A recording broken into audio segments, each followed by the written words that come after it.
Disco never died. Full stop.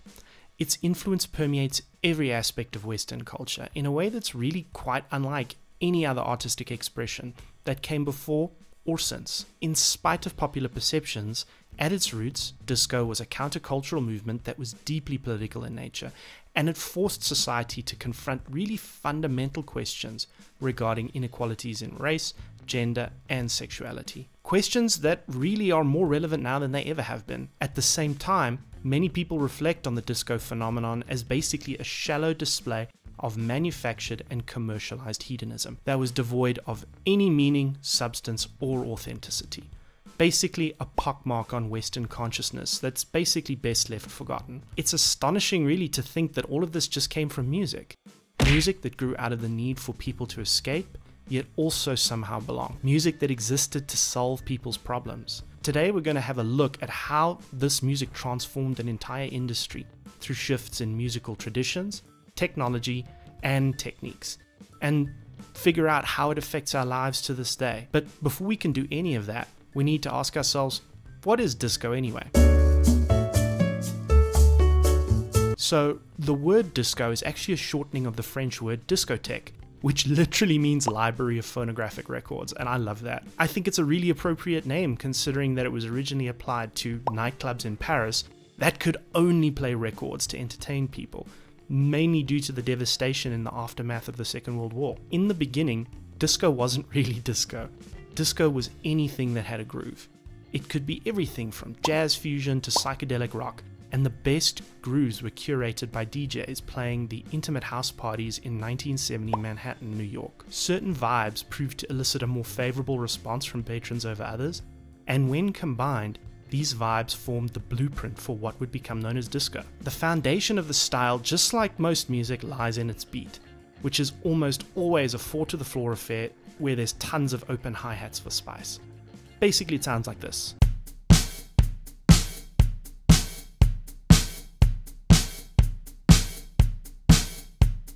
Next up, you need a chicken scratch funk guitar line that's just dripping in wah-wah. The idea is to just perpetuate that unending sense of rhythmic energy.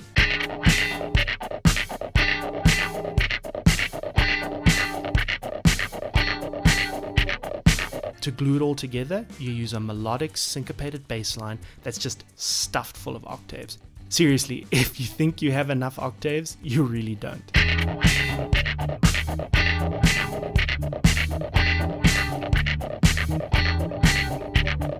Finally, lush strings and vibrant horns, which were inspired by the Philadelphia soul movement of the time, are just draped over the song to complete this danceable music that we know today as disco.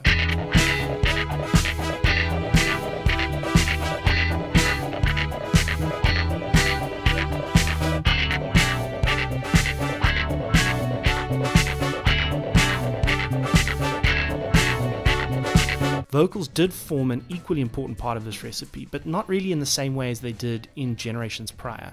Vocals were less about conveying an underlying message, and they were more about capturing the listener's attention and feeding back into the overall groove of the song. As early as 1971, these elements were coming together in early proto-disco songs, like Isaac Hayes' theme from Shaft, and this sound started maturing by 1973, with tracks like Love's Theme, which was originally written by Barry White and was performed by the Love Unlimited Orchestra.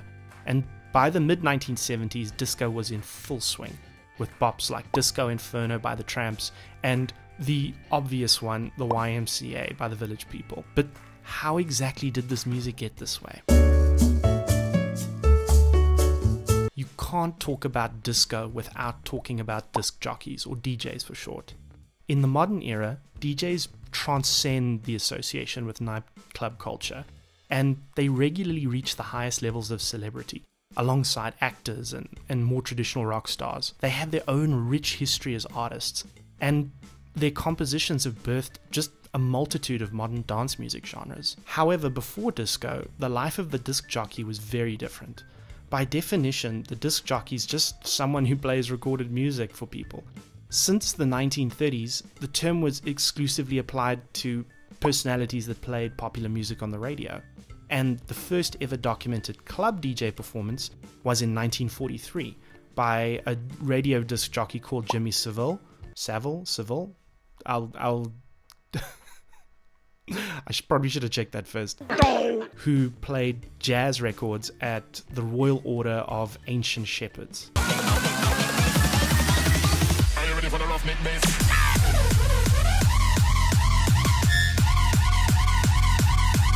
For the most part, that's basically the way things stayed until the early 1970s. Disco was born in the private house parties hosted at small New York discotheques such as the Loft and the Gallery. It was at these parties that a paradigm shift began to occur. The emphasis began to move away from crowds watching huge bombastic rock bands and soulful singers, inwards towards the crowds of partygoers themselves.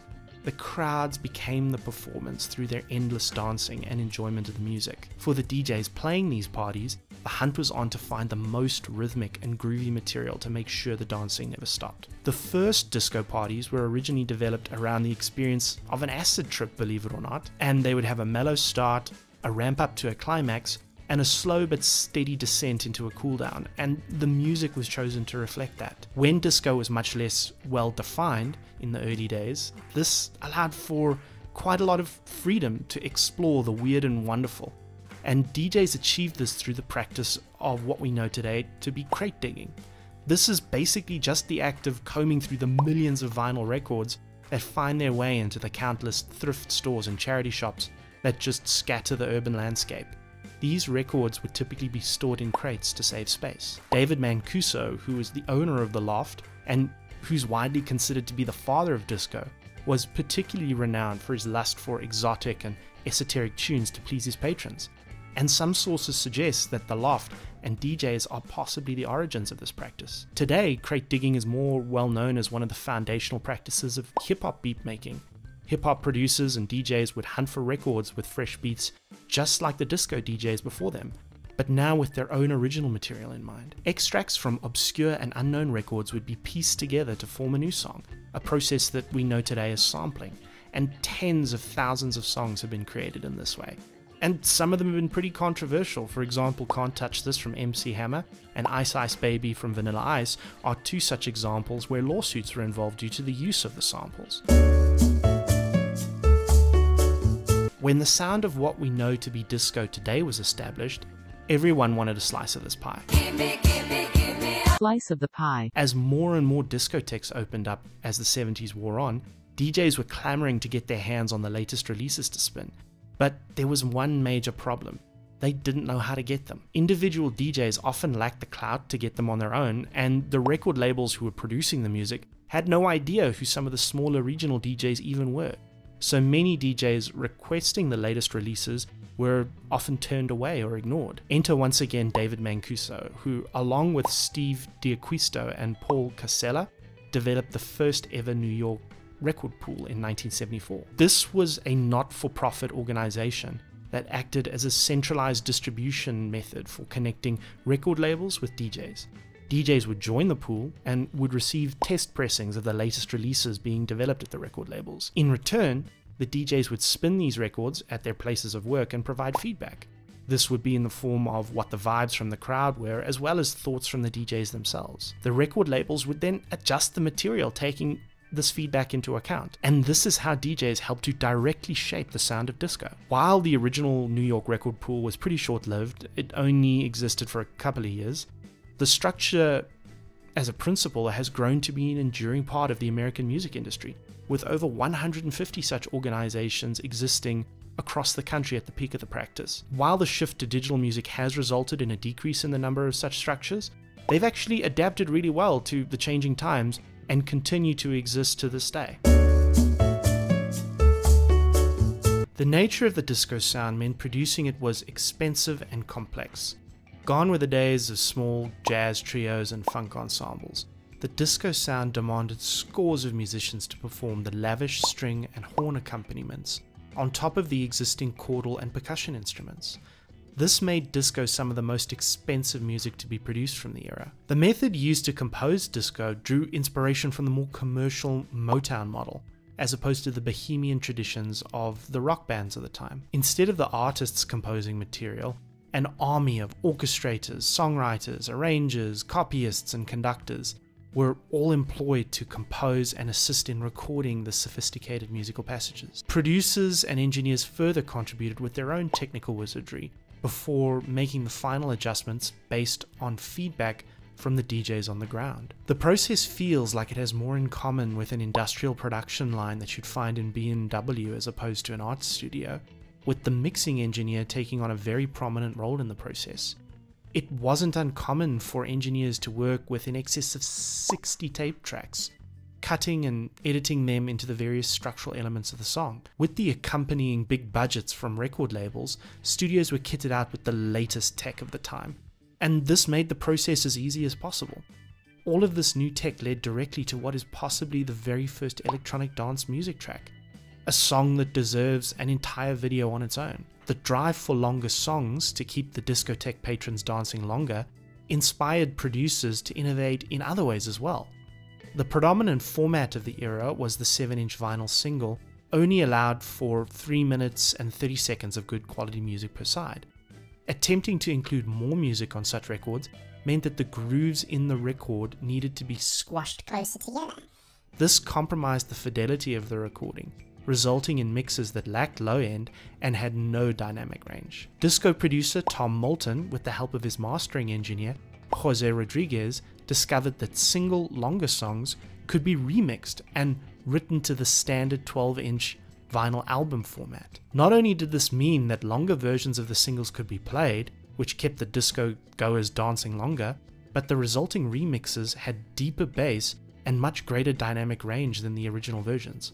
Moulton continued to experiment with longer unbroken passages of music, and as a result was able to produce the first continuous mix album side in 1975. The non-stop Gloria Gaynor mix ensured dancers had 19 minutes of non-stop music to get down to before a change to a new record was required. This could only make the nightclub experience all the more enjoyable.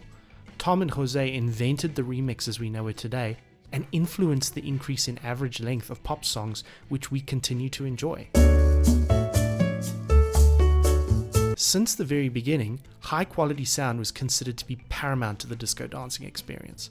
In smaller venues like the Loft, as well as larger spaces like the Paradise Garage and the Gallery, it was high quality consumer hi-fi that amplified the rhythmic beats that moved partygoers. David Mancuso, forever the trailblazer, owned an audiophile quality system comprising of Klipschorn, Cornwall, and Model H speakers that became the stuff of legend, inspiring many other club owners to push the boundaries of what was possible with powerful, high-quality audio. Mancuso's system was designed in collaboration with engineer and hi-fi guru Alex Rosner.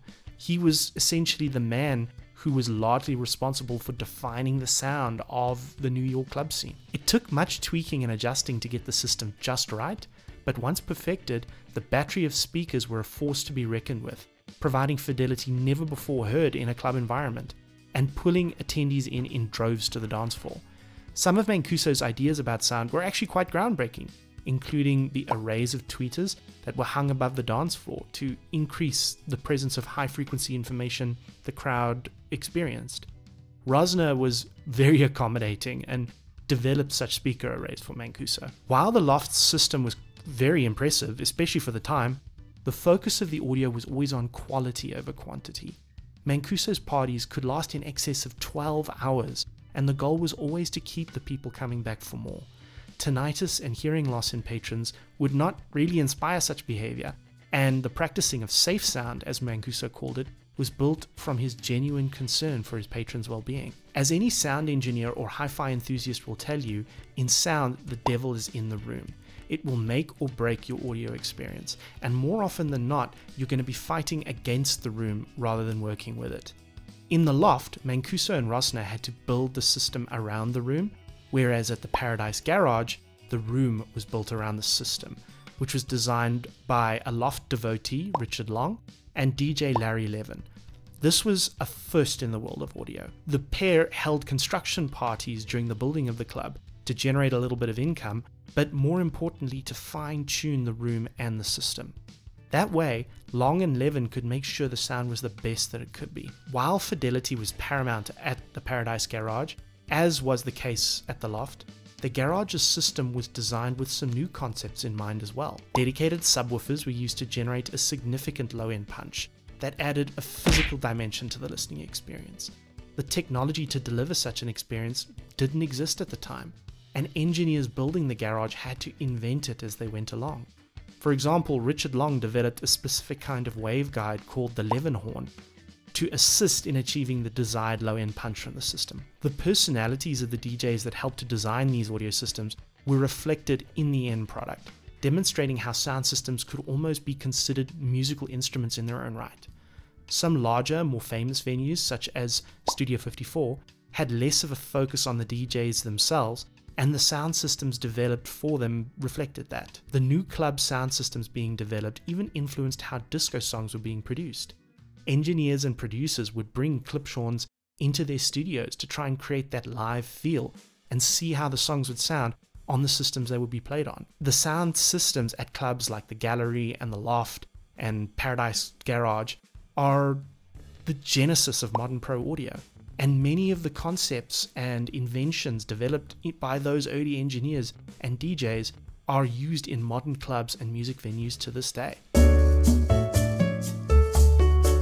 The musical medium of the 70s was vinyl. Tape was reserved for the studio, and digital music technologies such as CDs were unheard of. Analog was king, and the necessary weapon in every musical arsenal was the turntable. Turntables made being a DJ exhausting work.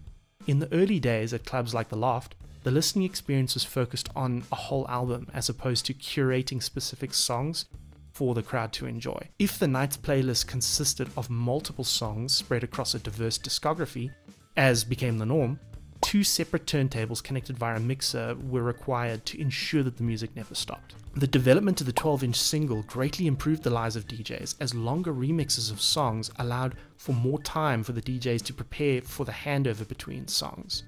To ensure that the song started in the correct place, slip queuing was developed by legendary DJ Francis Grasso, a technique whereby the spinning record is held in place by hand while the platter underneath spins up to the correct speed. This allows for the next song to start at the desired spot and makes for a seamless transition. Grasso also developed the standard DJ practice of beat matching, where the DJ adjusts the tempo of one song so that it matches that of the previous song.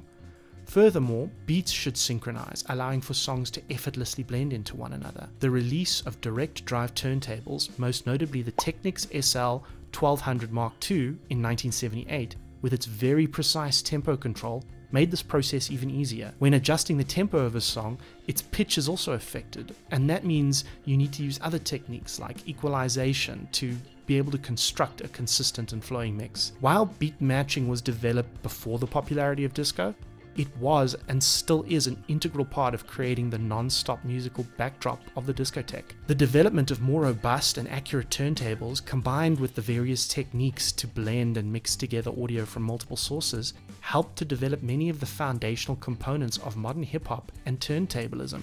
These are both art forms that persist to this day. Disco never died. Full stop. Its influence permeates every aspect of Western culture in a way that's quite unlike any artistic expression that came before or since. It would take a whole series of videos to describe even one facet of how disco has shaped our modern world, be it the cultural impact on our society, the compositional ideas which still form a part of our musical vocabulary, the multitude of different genres that it spawned or influenced, all the way in which the musical techniques, traditions, and technology it developed assist us in making and enjoying music. I, for one, was deeply humbled when I understood exactly how profoundly disco has shaped our world, and I look forward to seeing how its influence will continue to mold society for years to come. In the meantime, though, I'll catch you on the dance floor. In smaller venues like the Loft, as well as larger... Shit.